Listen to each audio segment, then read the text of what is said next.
ہوگا اور نہ وہ کبھی غمگین ہوں گے۔ الا ان اولیاء اللہ لا خوف علیہم ولا هم یحزنون، بے شک جو اللہ کے ولی ہیں۔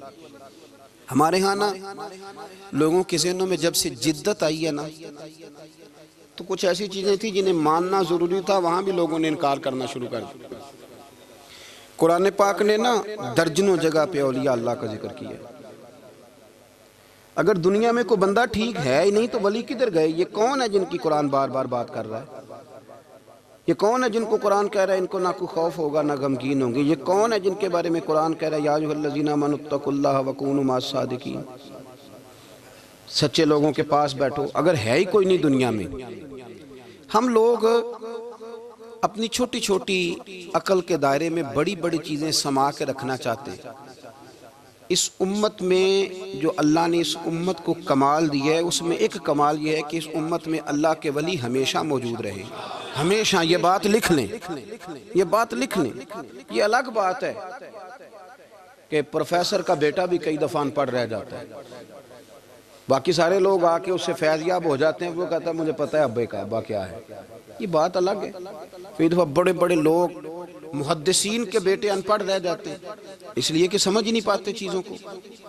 اللہ کے ولی ہمیشہ تھے اور ہمیشہ رہیں گے، اور دین کو کسی بندے کی ضرورت نہیں ہے، دین کسی کا محتاج نہیں، لیکن اللہ نے بندوں کی ڈیوٹی لگائی ہے کہ دین کے چمن میں کوئی جڑی بوٹی آ جائے تو بندے ہی اسے کاٹتے ہیں، دین کے چمن کی آبیاری بندے ہی کرتے ہیں، بندے ہی بیج لگاتے ہیں، بندے ہی اس فصل کو پانی دیتے ہیں۔ یہ ڈیوٹیاں ساری اللہ کے بندے ہی کرتے ہیں، یہ پکی بات ہے، اس میں کوئی اختلاف کیا جا سکتا۔ حضرت غوث پاک جیلانی شیخ عبد القادر رضی اللہ تعالیٰ، غوث اعظم درمیان اولیاء چو محمد درمیان انبیاء۔ غوث اعظم کا ولیوں میں وہی مقام ہے جو نبیوں میں رسول کریم کا مقام ہے۔ حضرت غوث پاک رضی اللہ تعالیٰ عنہ کو اللہ نے بڑے اعزازات سے نوازا۔ ایک اعزاز اللہ نے یہ دیا کہ ماں کی طرف سے حسینی ہیں، باپ کی طرف سے حسنی سید، نانا بھی اللہ کے ولی، دادا بھی اللہ کے ولی، پھپھی بھی اللہ کی بہت بڑی ولی ہے، بہت بڑی ولی۔ والد گرامی، آپ نے وہ سیب والا واقعہ تو بڑا ہی سنا ہوا ہے، اس طرف تو میں نہیں جاتا۔ ماں بھی اللہ کی بہت بڑی ولی ہے۔ یہ اللہ نا اسباب بناتا ہے، خود ماحول بناتا ہے۔ آپ کے جو والد گرامی تھے ان کا نام تھا ابو صالح سید موسیٰ جنگی دوست رحمت اللہ علیہ۔ بادشاہ کے کچھ سپاہی تھے جو مٹکے اٹھا کے جا رہے تھے، اور مٹکے تھے شراب کے بھرے ہوئے، مٹکے اٹھا کے جا رہے تھے۔ حضرت سید محمد موسیٰ جنگی دوست رحمت اللہ علیہ بھی قریب سے گزرے۔ یہ کیا ہے بھائی؟ بدبو سے سمجھ تو گئے، تصدیق کے لیے پوچھا کیا ہے؟ انہوں نے کہا جناب یہ بادشاہ کا سامان لے کے جا رہے ہیں۔ آپ تو جھنڈے والی گاڑی کو ویسے نہیں نہ پوچھ سکتے، سوال ہی نہیں پیدا ہوتا۔ آپ چونکہ جمہوری لوگ ہیں، آپ نے تو بس دفتر بنانا ہے، جب الیکشن ہوگا نا اپنے دروازے کے سامنے سارے محلے سے لڑائی لینی ہے کہ ووٹ میرے آکھے دیں، پھر ٹھیک 1.5 مہینے کے بعد سجدہ صاف بھی کر جاتے ہیں، بندہ غلط سی میں نے پتہ ہی نہیں لگا۔ تو یہ پہلے سوچنا تو تھوڑا سا ایسے ہی بلا وجہ الیکشن تو روز کبھی کبھی آئے گا، تو ہم نے ایک جگہ تو روز رہنا، ایک دوسروں سے جھگڑے کرنا اور معاذ اللہ تعالیٰ غیبتیں کرنا، عزتیں اچھالنا، یہ مسلمان کا شیوا نہیں ہے۔ حضرت غوث پاک کے والد نے پوچھا کیا لے کے جا رہے؟ بادشاہ کا سامان ہے جی۔ ہاتھ میں ڈنڈا تھا، 3 مٹکے تھے شراب کے بھرے ہوئے، زور سے ایک ایک ڈنڈا مٹکوں پہ مارا تو مٹکے ان کے سروں پہ ٹوٹ گئے۔ بادشاہ سلامت، ہم سارے تقریباً بادشاہ سلامت ہوتے ہیں، یہ کسی کی جرت ہے مطلب میرے گھر کے معاملے میں مداخلت کرے ہو، پھر بادشاہ ہو؟ لوگوں نے جا کے بڑی غیبتیں کی، بڑی بڑی کہانیاں سنائیں۔ اس نے تو توڑ دیا جی مٹکے آپ کے، نے کوئی حال نہیں چھوڑا۔ تو بادشاہ کہنے لگا بلاؤ سید موسیٰ پاک جنگی دوست رحمت اللہ علیہ کو بلا لیا۔ تو کہنے لگے بادشاہ تمہیں پتا تھا مٹکے کس کے ہیں؟ آپ فرمانے لگے پتا تھا مجھے۔ کہا کیوں توڑے؟ فرمایا اس لیے توڑے کہ مجھے تیرے اوپر رحم آ گیا تھا، تو اگر شراب پیے گا تو دوزخ میں جلے گا، مجھے رحم آیا تھا میں نے توڑ ڈالے۔ تو کہنے لگا آپ کون ہیں؟ تو آپ فرمانے لگے میں محتسب ہوں، میری حساب کتاب لینے کی ڈیوٹی ہے، محتسب ہوں، غلط آدمی کا حساب کروں گا۔ تو بادشاہ کہنے لگا کس نے ڈیوٹی لگائی آپ کی؟ فرمانے لگے میری ڈیوٹی میرے رب کریم نے لگائی ہے، میری ڈیوٹی اللہ نے لگائی ہے۔ تأمرون بالمعروف وتنہون عن المنکر، مسلمان کے ذمے ہے اچھائی کا حکم دے گا، برائی سے روکے گا، یہ ذمہ داری ہے، میری اللہ نے ڈیوٹی لگائی ہے۔ بادشاہ پہ اتنا روب طاری ہوا کہ کہنے لگا حضور آپ کی بڑی مہربانی، آپ نے یہ کام کیا۔ کہنے لگا جناب اگر آپ اجازت دیں تو میں بھی آپ کو محتسب نہ بنا دوں، آپ میرے وزیر بن جائیں، کوئی بندہ اس طرح کا کام کرے تو اسے روکیں۔ تو آپ فرمانے لگے نہیں، تو اپنی نوکری سنبھال کے رکھ، جسے اللہ ڈیوٹی پہ لگائے اسے پھر بندوں کی ڈیوٹیاں نہیں کرنی چاہیے۔ یہ اعزاز اللہ نے انہیں دیا، یہ شان رب کریم نے عطا فرمائی۔ ان کے صاحبزادے تھے حضرت غوث پاک جیلانی رضی اللہ تعالی عنہ۔ اللہ تعالیٰ نے جب کسی شخص سے کام لینا ہوتا ہے تو اللہ اس کے لیے اسباب بھی خود ہی پیدا کر دیتا ہے۔ علامہ اقبال اپنے استاد کی بڑی قدر کرتے تھے، شمس العلماء کی۔ تو ایک دن حضرت شمس العلماء سے کہنے لگے استاد جی آپ کی مہربانی سے پڑھ گیا ہوں۔ تو فرمانے لگے پتر تیری کلاس میں تو 250 لڑکا تھا، میری مہربانی تو سب پہ تھی، پر سارے تو اقبال نہیں نہ بنے۔ فرمانے لگے تیرے اندر بھی کوئی خوبی تھی، اس کی وجہ سے اللہ نے تجھے یہ اعزاز، کوئی چیز تیرے اندر بھی۔ اللہ تعالیٰ جب کسی بندے کو نوازتا ہے نا تو بندہ بھی محنت کرتا ہے، لیکن اس کی محنت سے زیادہ اللہ کے فضل کا دخل ہوتا ہے۔ تو بندے کئی دفعہ کہنے لگ جاتے ہیں بڑی مشقت کی، بڑی محنت کی، کچھ بھی نہیں ہوتا، زیادہ اللہ کے فضل کا انحصار ہوتا ہے۔ پر رب جیسے چاہتا ہے ویسے فیصلے دیتا ہے۔ آپ فرماتے ہیں کہ میں چھوٹا سا تھا، والد انتقال کر گئے، والدہ تھی میری اور ہم 2 بھائی تھے۔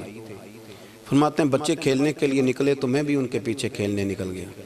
ایک بیل بچوں کے قابو آ گیا، تو بچوں کے قابو کو چیز آ جائے تو پھر وہ اس کا جو حال ہوتا ہے وہ تو ہمیں پتہ ہی، ہم سارے بچے رہ چکے ہیں۔ تو کہتے ہیں وہ بیل قابو آ گیا، کوئی اس کے کان چھیڑتا، کوئی اس کی دم چھیڑتا، کوئی اس کے سینگ چھیڑتا، کوئی کسی جگہ سے اسے تنگ کرتا۔ مختلف بچے اس کو نا دم سے پکڑ کے ہلاتے، بیل بھاگتا۔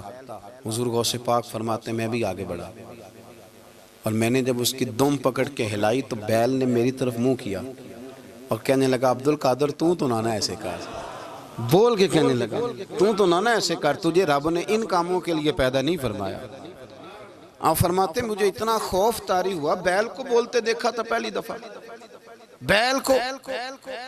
اب میرے سنی کو بھی دلیلوں کی ضرورت ہوتی ہے، دلیل نہ دیں، کسی بزرگ کی بات سنائیں تو سنی بھی تھوڑا تھوڑا دائیں بائیں دیکھتا ہے۔ یہ شور ایسا ہوا ہے نا، پراپوگنڈا ایسا ہے۔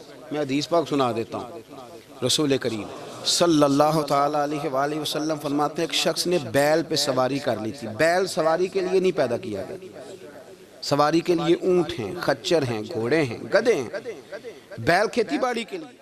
اس شخص نے جب بیل پہ سواری کی تو بیل پیچھے مڑ کے دیکھنے لگا اور کہنے لگا یار تو بڑا بیوقوف ہے، بول کے کہنے لگا مجھے اللہ نے سواری کے لیے نہیں پیدا کیا، میرے سے وہ کام لے جس لیے میں پیدا کیا گیا ہوں۔ تو بندہ ڈر گیا، کہنے لگا بڑی حیرانگی والی بات نہیں کہ بیل بولتا ہے، تو بیل پھر بول پڑا۔ کہنے لگا اس سے بھی زیادہ حیرانگی والی بات ہے۔ اس نے کہا وہ کیا؟ کہنے لگے مدینے میں نبی پاک آ گئے ہیں اور تو نے ابھی تک کلمہ ہی نہیں پڑھا، یہ اس سے بھی زیادہ حیرانگی والی بات ہے۔ جامع المعجزات میں حدیث موجود ہے، حضور آ گئے اور تو نے کلمہ ہی نہیں پڑھا۔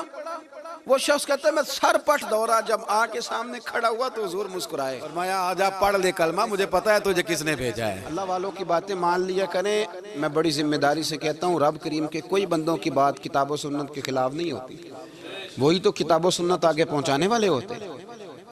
تو حضور غوث پاک فرماتے ہیں میں وہ ڈر کے گھر آیا، جب گھر پہنچا تو میرے کانوں میں آواز آ رہی تھی لبیک اللہم لبیک لبیک لا شریک لک لبیک۔ فرماتے میں چھت پہ چڑھا اور میں نے جیلان میں اپنی چھت پہ کھڑے ہو کے دیکھا تو حج کے دن تھے، میری سیدھی نظر میدان عرفات پہ گئی، لوگ میدان عرفات میں بیٹھ کے لبیک لبیک پڑھ رہے تھے۔ پہلے میں وہاں سے ڈر کے آیا، پھر چھت سے ڈر کے نیچے اترا، ماں کو ساری بات بتائی تو کہتی میری ماں کہنے لگی بیٹے جب تو پیدا ہونے والا تھا تو مجھے بڑی بشارتیں ملتی۔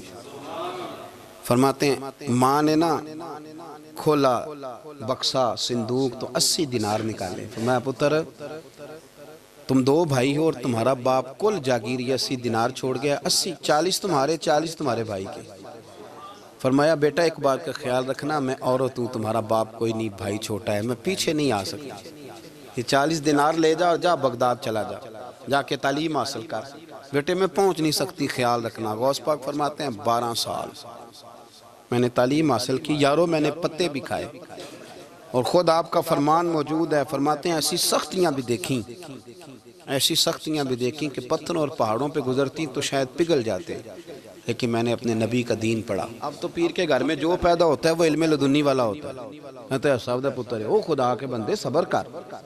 اگر غوث پاک حسنی حسینی سید ہو کے باقاعدہ پھٹی پہ بیٹھ کے پڑھتے ہیں، تو کس پیر کا مرید ہو گیا جسے علم ہی کوئی نہیں، جو جاہل آدمی ہے؟ یہ ضروری ہے، علوم دینیاں ضروری ہیں، اس کے بغیر کام نہیں چلتا۔ اور غوث پاک رضی اللہ تعالیٰ عنہ کی آپ پوری زندگی پڑھ کے دیکھ لیں، غوث پاک تمام اولیاء کے امام ہیں، ساری زندگی۔